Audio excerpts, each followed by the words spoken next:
أشهد أن لا إله إلا الله وحده لا شريك له وأشهد أن محمدا عبده ورسوله।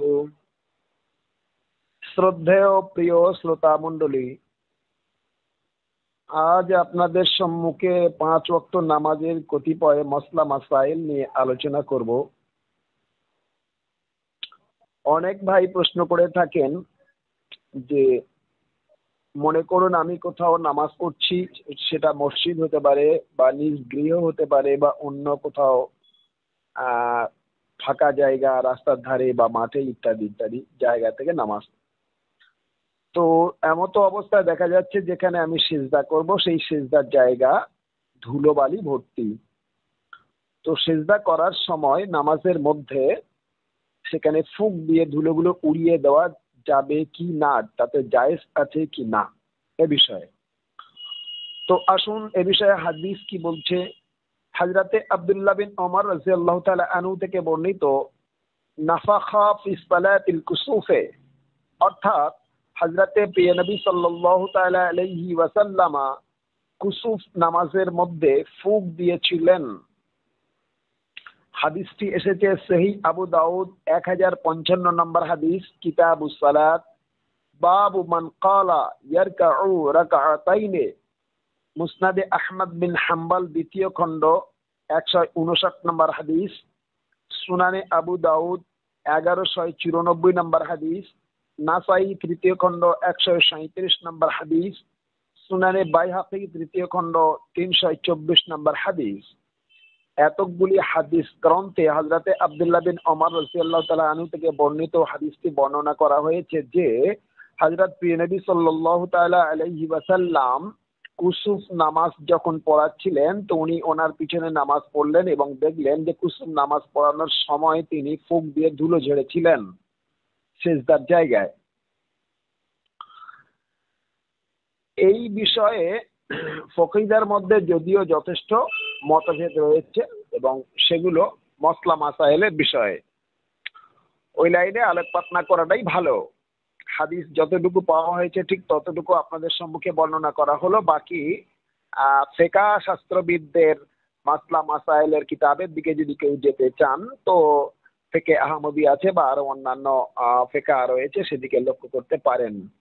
কারণ এক্ষুনি অনেকগুলি ফিকহার নাম বর্ণনা করলে এগুলো হচ্ছে গায়ের আহমদীদের ফিকহ, সেগুলো আমরা খুব গুরুত্ব দিই না, কারণ পবিত্র কোরআন ও হাদিসের বাইরে আমরা যেহেতু আলোকপাত করি না, তো যেহেতু আমাদের ইউটিউব বা ফেসবুক চ্যানেল অনেকেই দেখেন, অনেক গায়ের আহমদীরা দেখেন, সেই হেতু তাদের ক্ষেত্রে আমি ফিকহ গ্রন্থগুলির নাম বর্ণনা করছি যে সমস্ত ফিকহ থেকে এই সমস্ত মাসলাগুলি পাওয়া যায়। সেগুলি যেমন রাওজাতুত তালিবিন প্রথম খণ্ড 394 নম্বর মানে ব্যাখ্যায় দেখবেন মাসলায় থেকে ওই বিষয়ে বর্ণনা করা হয়েছে। রদ্দুল মুহতার দ্বিতীয় খণ্ড 370 নম্বর মাসালায় বর্ণনা করা হয়েছে। আল হেদায়া প্রথম খণ্ড 61 নম্বর মাসালায় বর্ণনা করা হয়েছে। সুবুলুস সালাম প্রথম খণ্ড 196 নম্বর মাসালায় বর্ণনা করা হয়েছে। আল মুগনি দ্বিতীয় খণ্ড 451 নম্বর মানে মাসালায় বর্ণনা করা হয়েছে। তুহফাতুল ফুকাহা প্রথম খণ্ড 247 নম্বর মাসালায় বর্ণনা করা হয়েছে।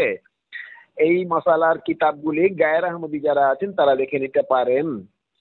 আহমদীরা ফিকহে আহমদী দেখে নেবেন এবং হাদিসে যেটা পাওয়া গিয়েছে তা আপনাদের সম্মুখে উপস্থাপন করেছি। এবার আসবো আপনাদের সম্মুখে নামাজের মধ্যে সুবহানাল্লাহ বলা, অর্থাৎ ইমাম যদি কোনো ভুল করে থাকে তো কিভাবে ইমামের ভুল ধরিয়ে দেওয়া যেতে পারে।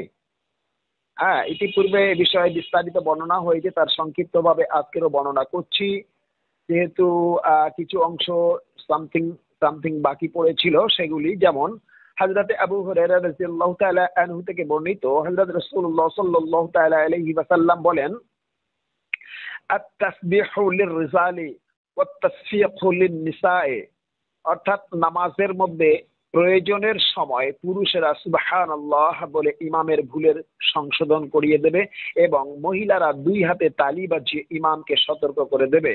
হাদিসটি এসেছে সহিহ বুখারী শরীফ 1203 নম্বর হাদিস, কিতাবুল জুমআ, বাবুত তাসফিকু লিন-নিসায়ে, সহি মুসলিম শরীফ 422 নম্বর হাদিস, সুনানে আবু দাউদ 939 নম্বর হাদিস, জামিয়া তিরমিজি 367 নম্বর হাদিস, সুনানে নাসাই তৃতীয় খণ্ড 11 নম্বর হাদিস, সুনানে ইবনে মাজা 1034 নম্বর হাদিস, মুসনাদে আহমদ বিন হাম্বল দ্বিতীয় খণ্ড 261 নম্বর হাদিস।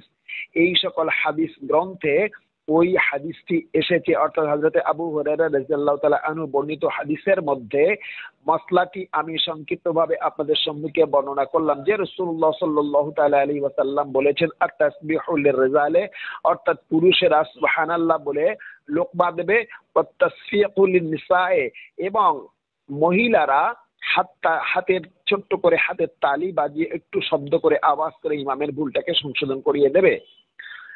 এবারে আসবো আপনাদের সম্মুখে যে সকল মসলা নিয়ে আলোচনা করব তা হচ্ছে নামাজের মধ্যে ইশারায় সালামের উত্তর, অর্থাৎ কেউ যে আগে যখন রাসূলুল্লাহ সাল্লাল্লাহু আলাইহি ওয়াসাল্লামের প্রাথমিক যুগে অর্থাৎ নামাজ যখন ফরজ হয়েছিল, তো বিস্তারিত মাসলা মাসাইল ওইভাবে একসঙ্গে ফরজ হয়নি, তার কারণ পবিত্র কোরআন 23 বছর ধরে নাযিল হয়েছে। তো যখন নামাজ ফরজ হয়েছিল, নামাজের অন্যান্য কতিপয় মসলাগুলো তখন ক্লিয়ার হয়নি।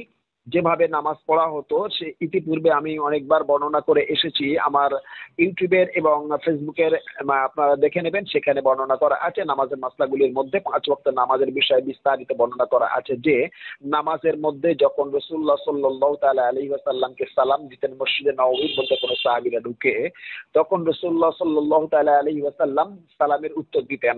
তারপরে পবিত্র কোরআনের আয়াত নাযিল হয়েছিল, সেই সময় থেকে নামাজের মধ্যে কেউ যদি সালাম পড়েন তো সালামের উত্তর দেওয়া হয় না, বরং ইশারা করে বা কোনো ইঙ্গিত করে সালামের উত্তরটা দেওয়া হয়। পরবর্তীতে সালাম ফেরার পরে, সালামের দ্বারা নামাজ শেষ করার পরে তারপরে তার সালামের উত্তর দেওয়া হয়।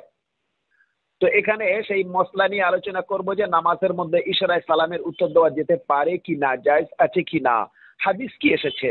হযরতে ইবনে ওমর রাদিয়াল্লাহু তাআলা আনহু থেকে বর্ণিত যে আমি হযরতে বেলাল রাদিয়াল্লাহু তাআলা আনহুকে জিজ্ঞাসা করেছিলাম যে এই বলে যে নামাজের সময় হযরত নবী সাল্লাল্লাহু তাআলা আলাইহি ওয়াসাল্লামকে যারা সালাম করেন, হযরত রাসূলুল্লাহ সাল্লাল্লাহু তাআলা আলাইহি ওয়াসাল্লাম তাদের ক্ষেত্রে কিভাবে উত্তর দেন। তখন তিনি সাল্লাল্লাহু তাআলা আলাইহি তখন তিনি রাদিয়াল্লাহু তাআলা আনহু অর্থাৎ হযরতে ইবনে ওমর রাদিয়াল্লাহু তাআলা আনহু বলেন ইয়াকুলু হাকাযা ওয়া বাস্তা ফাকিহে, অর্থাৎ তার হস্তই ইশারা করে দেখিয়ে দিলেন যে এইরূপ ভাবে উত্তর দিতেন। কে বলছেন? হযরতে ইবনে ওমর রাদিয়াল্লাহু তাআলা আনহু থেকে হাদিসটি বর্ণিত আছে। তিনি বলছেন আমি হযরতে বেলাল রাদিয়াল্লাহু তাআলা আনহুকে জিজ্ঞাসা করেছিলাম।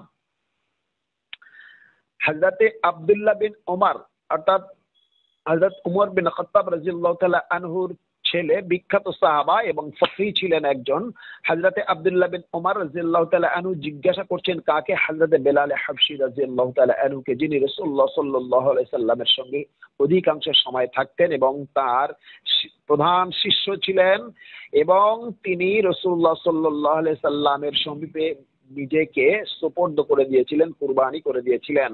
তো তাকে জিজ্ঞাসা করা হয়েছিল যে হে বেলাল, যখন রাসূলুল্লাহ সাল্লাল্লাহু তাআলা আলাইহি ওয়াসাল্লাম নামাজ পড়েন বা পড়তেন বা যখন পড়েন, তখন কোন সাহাবা গিয়ে যদি সালাম করেন তো রাসূলুল্লাহ সাল্লাল্লাহু তাআলা আলাইহি ওয়াসাল্লাম কিভাবে তাদের উত্তর দেন? সালামের উত্তর সালাম দিয়ে দেন বা কোনো ইশারা ইঙ্গিত করেন কি না?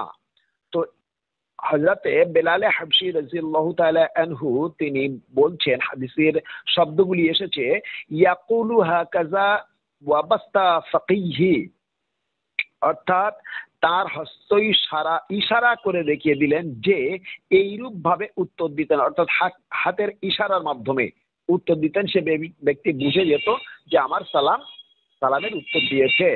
হাদিসটি এসেছে সহি আবু দাউদ 820 নম্বর হাদিস, কিতাবুস সালাত, বাবু রদ্দুস সালাম ফিস সালাতে, মুসনাদে আহমদ বিন হাম্বল 1236 নম্বর হাদিস, সুনানে আবু দাউদ 927 নম্বর হাদিস, জামে তিরমিজি 366 নম্বর হাদিস। এই সকল হাদিস গ্রন্থে উক্ত হাদিসটি বর্ণনা করা হয়েছে। সুতরাং যারা এ বিষয়ে প্রশ্ন করেছিলেন আশা করি উত্তরটি তারা পেয়ে গেছেন, বাকিটা আমল আপনাদের ব্যাপার। এবারে আসবো নামাজের কতিপয় মসলা আরো, যেমন নামাজের মধ্যে সাপ ও বিচ্ছুকে মারা যায় আছে কি না। মনে করুন আপনি নামাজ পড়ছেন, তো কোনো সময় আপনার সম্মুখ দিয়ে বা পাশ দিয়ে বা পিছন দিয়ে আপনি দেখতে পেয়েছেন নামাজ পড়া অবস্থায় যে কোনো বিষাক্ত সাপ বা বিষাক্ত বিচ্ছু আপনি দেখতে পেলেন, এমতো অবস্থায় আপনি কি করবেন, সেই সময় আপনার করণীয় কর্তব্য কি। আসুন এ বিষয়ে রাসূলুল্লাহ সাল্লাল্লাহু তাআলা আলাইহি ওয়াসাল্লাম থেকে কোনো হাদিস বর্ণনা পাওয়া যায় কি না। হযরতে আবু হুরায়রা রাদিয়াল্লাহু তাআলা আনহু থেকে বর্ণিত, হযরত রাসূলুল্লাহ সাল্লাল্লাহু তাআলা আলাইহি ওয়াসাল্লাম বলেন, উকতুলুল আসওয়াদিনা ফিস সালাতে আল আল হাইয়াতু ওয়াল আকরাবু। হাদিসটি এসেছে, হাদিসের শব্দ হলো, মাঝখান থেকে হাদিসের শব্দগুলো তুলে ধরে আপনাদের সম্মুখে উপস্থাপন করছি। উকতুলুল আসওয়াদিনা ফিস সালাতে আল হাইয়াতু ওয়াল আকরাবু, অর্থাৎ দুটি বিষাক্ত প্রাণী সাপ ও বিচ্ছু দেখতে পেলে নামাজ পড়া অবস্থায় থাকলেও তাদের মেরে ফেলবে, হত্যা করবে। রাসূলুল্লাহ সাল্লাল্লাহু তাআলা আলাইহি ওয়াসাল্লামের নির্দেশ আছে। হাদিসটি বর্ণনা করেছেন হযরত আবু হুরায়রা রাদিয়াল্লাহু তাআলা আনহু। হাদিসটি এসেছে সহিহ আবু দাউদ, হাদিসটি সহিহ আবু দাউদে বর্ণনা করা হয়েছে। 814 নম্বর হাদিস, কিতাবুস সালাত, বাবুল আম আমালা ফিস সালাতে, সুনানে আবু দাউদ 921 নম্বর হাদিস, জামে তিরমিজি 390 নম্বর হাদিস, সুনানে নাসাই 1202 নম্বর হাদিস, সুনানে ইবনে মাজাহ 1245 নম্বর হাদিস। এই সকল হাদিস গ্রন্থে হযরতে আবু হুরায়রা রাদিয়াল্লাহু তাআলা আনহু বর্ণিত হাদিসটি বর্ণনা করা হয়েছে যে নামাজ পড়াকালীন, চাই সুন্নত হোক বা নফল হোক বা ফরজ, যে কোনো নামাজ পড়াকালীন একা হোক, মুনফারিদ অথবা মজমা অর্থাৎ বাজামাত, যদি দেখা যায় মুক্তাদি অথবা ইমাম যে কেউ নামাজের মধ্যে যার পক্ষে সুবিধা হবে, যে মানে বিষাক্ত সাপ অথবা বিচ্ছু, তো সে গিয়ে ওই দুটি যে কোনো প্রাণীকে বা ওই দুটি প্রাণীকে হত্যা করতে পারে। রাসূলুল্লাহ সাল্লাল্লাহু আলাইহি ওয়াসাল্লামের নির্দেশ আছে। তার কারণ যদি না করা হয় তো যে কোনো সময়তে কারো না কারো ধ্বংসাতে পারে, তাহলে ক্ষতি হবে, জানের খাতরা আছে। এই জন্য, যেমন এটা তো সাপ বিচ্ছু মারা অতি সামান্যতম ক্রিয়াকর্ম, তার কারণ হচ্ছে এটাও একটা যুদ্ধ। কারণ বিষাক্ত জানোয়ারের সঙ্গে লড়াই করাটা হলো একটা যুদ্ধ। যেমন যুদ্ধ চলাকালীনের নামাজ, যুদ্ধ যখন মানে হয়, তো সেই সময়কার মসলা হলো এই, যতজন মুজাহিদ যুদ্ধ করবেন তোর মধ্যে একদল এসে বা জামাত নামাজ পড়বে, 4 রাকাত ওয়ালি নামাজ হলে 2 রাকাত মানে এরা পড়বে, পড়ে আবার যুদ্ধে গিয়ে অংশগ্রহণ করবে। যারা যুদ্ধ করছিল তারা আবার ফিরে এসে 2 রাকাত নামাজ পড়ে তারা আবার গিয়ে যুদ্ধ করবে। ওরা আবার যারা 2 রাকাত পড়ে গিয়েছিল ওরা এসে আবার বাকি 2 রাকাত পড়ে সালামের সঙ্গে নামাজ শেষ করে চলে যাবে। তখন আবার যারা 2 রাকাত পড়ে গিয়েছিল ওরা আবার আসবে, এসে 2 রাকাত নামাজ পড়ে সালামের সঙ্গে নামাজ শেষ করে চলে যাবে। এটা হচ্ছে যুদ্ধের নিয়ম। তো যুদ্ধ চলাকালীন নামাজরত অবস্থায় যুদ্ধ করা যায় বা করা হয় বা করা হয়েছিল। এটা হচ্ছে রাসূলুল্লাহ সাল্লাল্লাহু আলাইহি ওয়াসাল্লামের মানে হাদিসে কাউলি এবং ফেলি উভয় দুটি রওয়ায়াত, অসংখ্য রেওয়ায়াত পাওয়া গিয়েছে। তো ইতিহাস থেকেও প্রমাণ রয়েছে যে রাসূলুল্লাহ সাল্লাল্লাহু তাআলা আলাইহি ওয়াসাল্লাম নামাজরত অবস্থায় সাহাবীদেরকে নিয়ে যুদ্ধ করেছিলেন। আর যে নিয়মটি বললাম ঠিক সেম নিয়মে। অতএব যুদ্ধ চলাকালীন, নামাজ পড়াকালীন যদি যুদ্ধ করা যেতে পারে, তো নামাজ পড়াকালীন সাপ এবং বিচ্ছুকে হত্যা করাটা নামাজ ফাসেদ হবে না, বরং সুন্নাত এবং মারতে হবে। এবারে আসবো আপনাদের সম্মুখে যে বিষয়ে আলোকপাত করব তা হচ্ছে এই যে, মনে করুন নামাজ পড়া অবস্থায় আপনার মুখের মধ্যে প্রচুর পরিমাণে থুতু এসে গেছে অথবা গড় কফ এসে গেছে, সেরূপ অবস্থায় আপনি কি করবেন। হযরতে আবু নাজার রাদিয়াল্লাহু তাআলা আনহু থেকে বর্ণিত, বাযাকা রাসূলুল্লাহ সাল্লাল্লাহু তাআলা আলাইহি ওয়াসাল্লাম ফি সাওবিহি ওয়া হাকা বাযাহু বিবাযিন।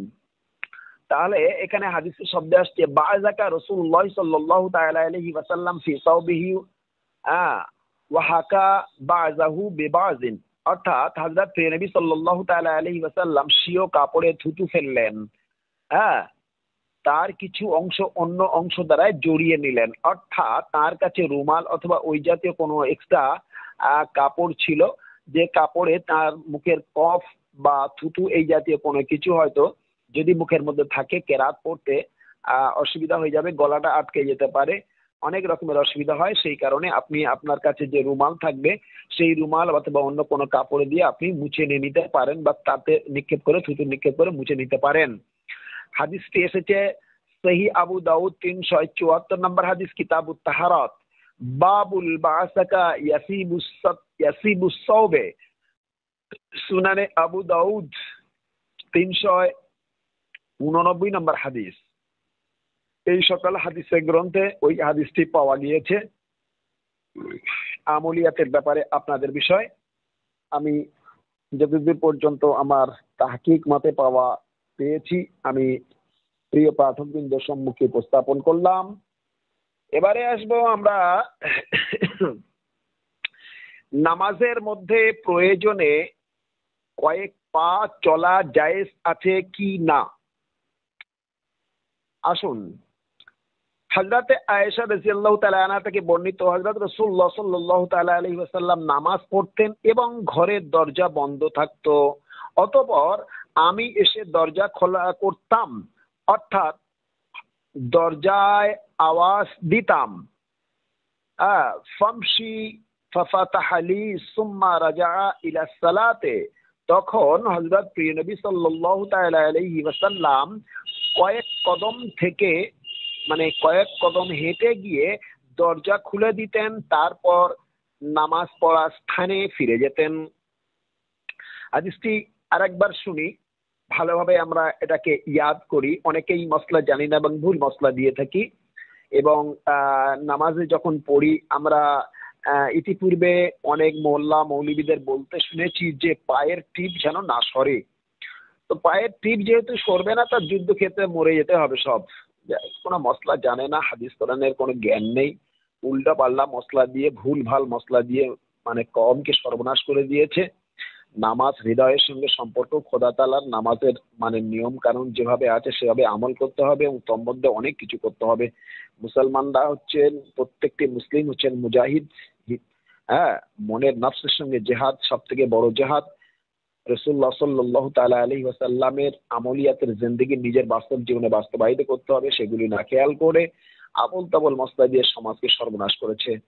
আসুন, হযরত আয়েশা রাদিয়াল্লাহু তাআলা আনহা রাবি বর্ণনা করছেন, যার সম্পর্কে রাসূলুল্লাহ সাল্লাল্লাহু তাআলা আলাইহি ওয়াসাল্লাম বলেছিলেন, হযরত আয়েশা উম্মুল মুমিনিন হযরত আয়েশা ইসলামের অর্ধেক একাই জানেন।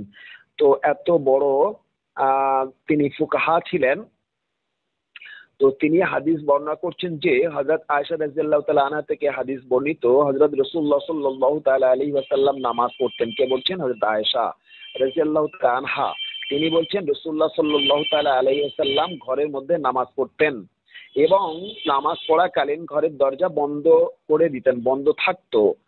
তখন আমি কখনো কখনো আমি এসে দরজা খোলার জন্য আওয়াজ দিতাম। হ্যাঁ, তো ওই সময় রাসূলুল্লাহ সাল্লাল্লাহু তাআলা আলাইহি ওয়াসাল্লাম দরজার আওয়াজ পেয়ে ফামশি ফাফাতাহা লি সুম্মা রাজাআ ইলা সালাতি, তখন হযরত নবী সাল্লাল্লাহু তাআলা আলাইহি ওয়াসাল্লাম কয়েক কদম কয়েক পা হেঁটে গিয়ে দরজাটা খুলে দিতেন, আমার প্রবেশ করার ব্যবস্থাপনা করে দিতেন।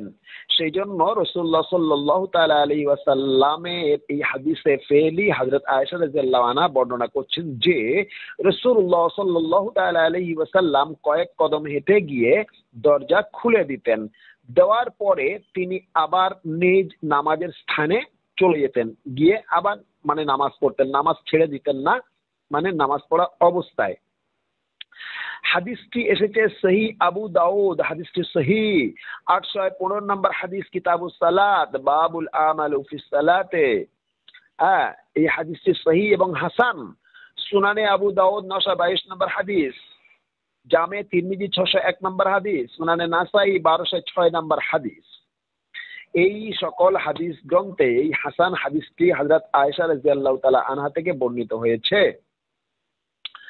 বাকি আপনারা এরূপ মানে এর উপরে কিভাবে আমল করবেন ওটা আপনাদের বিষয়। রাসূলুল্লাহ সাল্লাল্লাহু তাআলা আলাইহি ওয়াসাল্লামের সুন্নাত থেকে আমি যেগুলো পেয়েছি, কোন ফিকহ থেকে পেয়ে আপনাদের উপরে জোর দিই না বা বলিও না, কারণ ফিকহ ফাঁকা অনেক কিছু আছে, অনেক কিছু করেছে যা মানে উম্মতে মুহাম্মাদির ক্ষেত্রে যত ক্ষতি হয়েছে ফিকহ দ্বারায়, মানে অতটা ক্ষতি আমার মনে হয় কোনো গায়ের কওমও করেনি। কারণ এত ফেরকাবাজি করে দিয়েছে যে কুল্লুম ফিন্নার ইল্লা ওয়াহিদা, সব চলে যাবে জাহান্নামে, একটি হবে জান্নাতি। এগুলি করার কারণ হচ্ছে মৌলবীদের ফেকা ফাঁকা ফতোয়া এইসব হওয়ার কারণে। যাই হোক, নামাজের মধ্যে অন্যকে হাত দিয়ে সতর্ক করা জায়েজ আছে কিনা, অনেক কারণ থাকতে পারে, অনেক কারণ। নামাজের কাতারে দাঁড়ালাম, এমন সময় অন্য কেউ এলো, হয়তো সে তার জায়গা নেই বা সামনে জায়গা আছে বা পাশে জায়গা আছে বা ইত্যাদি ইত্যাদি অনেক রকমের কারণ থাকতে পারে। এই সকল কারণের ক্ষেত্রে হাতের ইশারা করা জায়েজ আছে কি না, এ বিষয়ে হাদিস কি বলছে দেখুন। হযরত রাসূলুল্লাহ সাল্লাল্লাহু তাআলা আলাইহি ওয়াসাল্লাম নামাজ পড়তেন এবং হযরত আয়েশা রাদিয়াল্লাহু আনহা সামনে শুয়ে থাকতেন। যখন সিজদা করার সময় হতো তখন হযরত রাসূলুল্লাহ সাল্লাল্লাহু তাআলা আলাইহি ওয়াসাল্লাম হাত দিয়ে তাকে সতর্ক করে দিতেন যেন তিনি রাদিয়াল্লাহু আনহা সিজদা করার স্থান ছেড়ে দেন। অর্থাৎ নবী সাল্লাল্লাহু তাআলা আলাইহি ওয়াসাল্লাম রেগুলার তিনি তো মানে সালাতুত তাহাজ্জুদ কিয়ামুল লাইল কায়েম করেন, অর্থাৎ তাহাজ্জুদের নামাজ পড়েন। তার নামাজ অতি লম্বা হতো, যদি যাই হোক, তো তাহাজ্জুদের নামাজ নিজ গৃহে তিনি পড়েন। তো হযরতে আয়েশা রাদিয়াল্লাহু তাআলা আনহার থেকে মানে বর্ণিত, যেহেতু অন্যান্য বিবিদের ঘরে যখনও তিনি থাকতেন সেখানেও নামাজ পড়তেন, তো যেহেতু এখানে আয়েশা রাদিয়াল্লাহু তাআলা আনহার ঘরে তিনি ছিলেন, তো তিনি নামাজ পড়তেন। তো হযরত রাসূলুল্লাহ সাল্লাল্লাহু আলাইহি সাল্লাম নামাজ পড়তেন, ওই সময় যখন তিনি সিজদায় যাবেন দেখছেন সিজদা করার স্থানে হযরত আয়েশা রাদিয়াল্লাহু আনহা ঘুমিয়ে আছেন, তখন তিনি হাত দিয়ে ইশারা করে দিতেন, তার সতর্ক করে দিতেন, তো তিনি পা সরিয়ে নিতেন, তারপরে তিনি সিজদা করতেন। কারণ হলো এই, তার হুজরা ছিল অতি ছোট, খুব ছোট্ট হুজরা, আমাদের মতন বিলাসবহুল বাড়ি নয়। হ্যাঁ, তার কোনো বিলাসিতা ছিল না। তিনি পৃথিবীতে এসেছিলেন একমাত্র আল্লাহ তাআলার তৌহিদ প্রতিষ্ঠার জন্য। তিনি খোদার ছায়া, তিনি খোদা তাআলার একমাত্র মানে কি বলে রুহানি আত্মা। আল্লাহ তাআলার সঙ্গে যিনি ওতপ্রোতভাবে জড়িয়েছিলেন, তার পৃথিবীতে তার কোনো কিছুই ছিল না, কিছুই তার মানে লোভ লালসা আকাঙ্ক্ষা আশা অন্য কিছু তিনি রাখেননি। তিনি এসেছিলেন খোদার তরফ থেকে, খোদার কাছেই তিনি পৌঁছে গিয়েছেন। তো মানুষকে তিনি উম্মতকে যেভাবে সতর্ক করে গিয়েছেন তার হাদিসে কাউলির দ্বারা, হাদিসে ফেলির দ্বারা, হাদিসে তাকরিরির দ্বারা, হ্যাঁ, তিনি টোটাল ইসলামকে মানে মানে টোটাল কোরআনকে তিনি তার বাস্তব জীবনে বাস্তবায়িত করেছেন। সেইটাই হলো হাদিসে ফেলি, আমাদের কাছে সুন্নাত আকারে। হ্যাঁ, কিন্তু সেটা যদিও হাদিস নয়, হাদিস আবার আলাদা। তো যাই হোক, যে সকল হাদিস কোরআনের সঙ্গে মিলবে সেগুলো মানতে হবে, আমল করতে হবে তার উপরে, ও বিষয়ে আমি যাব না। তো যেহেতু হযরত রাসূলুল্লাহ সাল্লাল্লাহু তাআলা আলাইহি ওয়াসাল্লামের মানে নামাজের এই মসলাটি পাওয়া গিয়েছে হাদিস থেকে, তা আপনাদের সম্মুখে আমি উপস্থাপন করছি। সেটা হলো এই যে হযরত রাসূলুল্লাহ সাল্লাল্লাহু আলাইহি ওয়াসাল্লাম যখন নামাজ পড়তেন, অর্থাৎ কিয়ামুল লাইল করতেন, তো হযরত আয়েশা রাদিয়াল্লাহু আনহা সামনে শুয়ে থাকতেন। যখন সেজদা করার সময় হাত হতো, তখন হযরত রাসূলুল্লাহ সাল্লাল্লাহু আলাইহি ওয়াসাল্লাম হাত দিয়ে তাকে সতর্ক করে দিতেন, হ্যাঁ, যেন তিনি রাদিয়াল্লাহু তাআলা আনহা সেজদা করার স্থান ছেড়ে দেন। হাদিসটি এসেছে বুখারী শরীফ 382 নম্বর হাদিস, কিতাবুস সালাত, বাবুস সালাতু আলাল ফরশে, মুসলিম শরীফ 512 নম্বর হাদিস, মুয়াত্তা মালিক প্রথম খণ্ড 117 নম্বর হাদিস, সুনানে আবু দাউদ 713 নম্বর হাদিস। এতগুলি হাদিস গ্রন্থে ওই হাদিসটি বর্ণনা করা হয়েছে, বর্ণিত হয়েছে। তো যেমন দেখা গেল হয়তো হযরত আয়েশা সিদ্দিকা রাদিয়াল্লাহু তাআলা আনহার গৃহে এরূপ ঘটেছে, অন্যান্য বিবিদের গৃহে হয়তো এরূপ ঘটেছিল, কারণ তিনি যেখানেই থাকতেন সেখানেই তাহাজ্জুদের নামাজ পড়তেন। আর বেশিরভাগ সময় তিনি তাহাজ্জুদ গুলো নিজ গৃহে আদায় করতেন। কারণ মসজিদে একাধবার আর যেতে দেখে সাহাবীরা পিছনে লাইন লাগিয়ে দিতেন, তাই তিনি মসজিদে যেতেন না। যদি নামাজ মানে উম্মতের উপরে ভারী হয়ে যাবে, কঠিন হয়ে যাবে, কারণ যে তাহাজ্জুদের নামাজ সর্বদা যদি বা জামাত করে পড়তেন তো আমাদের উপরে ওয়াজিব হয়ে যেত। তো যাই হোক, যে মসলা আপনাদের সম্মুখে সংক্ষিপ্ত ভাবে তুলে ধরলাম, এই মসলাগুলি আরো বিস্তারিত ভাবে হয়তো ফকিগণ ফিকাহে গিয়ে লিখেছেন, সেগুলো মসলা আকারে। কিন্তু আমি যে আপনাদের সম্মুখে তুলে ধরেছি পবিত্র কোরআন এবং হাদিস থেকে যতটুকু পাওয়া গিয়েছে, যেভাবে পাওয়া গিয়েছে সেইভাবে নিজ মানে সাধ্য মতে চেষ্টা করে হাদিস মানে অধ্যয়ন করে আমি যতটুকু মানে আয়ত্ত করতে পেরেছি তা প্রিয় পাঠক বৃন্দের সম্মুখে উপস্থাপন করেছি নামাজের বিভিন্ন মাসাইল নিয়ে। আশা করি আপনারা এগুলি আমল করবেন, এবং যদি কোনো ত্রুটি বিচ্যুতি এর মধ্যে হয়েও থাকে, যেহেতু আমি একজন মানুষ, তো সেগুলো নির্ভুলে ক্ষমা করবেন এবং পবিত্র কোরআন ও হুজুর সাল্লাল্লাহু আলাইহি ওয়াসাল্লামের সুন্নতের উপরে আমল করা প্রত্যেকে চেষ্টা করবেন এবং দোয়া করবেন আল্লাহ তাআলা যেন আমাদের প্রত্যেকে তৌফিক দান করেন, আমরা যেন প্রত্যেকেই রাসূলুল্লাহ সাল্লাল্লাহু তাআলা আলাইহি ওয়াসাল্লামের দেওয়া নির্দেশ, প্রত্যেকটি নির্দেশকে বাস্তব জীবনে বাস্তবায়িত করতে পারি। কারণ আল্লাহ তাআলা বলেছেন, কুল ইন কুনতুম তুহিব্বুনাল্লাহ ফাত্তাবিউনি ইউহিব্বুকুমুল্লাহ। আল্লাহ তাআলা বলছেন যে, হে আমার প্রিয় বান্দাগণ, যদি তোমরা আল্লাহকে পেতে চাও বা আল্লাহর প্রিয় পাত্র হতে চাও, আল্লাহর মাহবুব হতে চাও, আল্লাহকে ভালোবাসতে চাও, আল্লাহর নৈকট্য হাসিল করতে চাও, তো সর্বপ্রথম আমার রসুলের ইত্তেবা করো, রসুলকে ভালোবাসো, রসুলের অনুসরণ করো, রসুলকে ধরো, রসুলের জন্য নিজের জীবনকে উৎসর্গ করে দাও। তো রসুলকে ইত্তেবা করতে হবে এমন ভাবে যে তার ক্ষেত্রে আমাদের জীবন অতি তুচ্ছ, টোটাল নিজের জীবনকে রাসূলুল্লাহ সাল্লাল্লাহু আলাইহি সাল্লামের সেবায় উৎসর্গ করে দিতে হবে। হ্যাঁ, এমন ভাবে ইতাআত করতে হবে যে আর কোনো একটি সুন্নত যেন বাদ না পড়ে। আল্লাহ তাআলা আমাদের প্রত্যেকে তৌফিক দিন। আমিন। ওয়া আখিরু দাওয়ানা আনিল হামদুলিল্লাহি রাব্বিল আলামিন।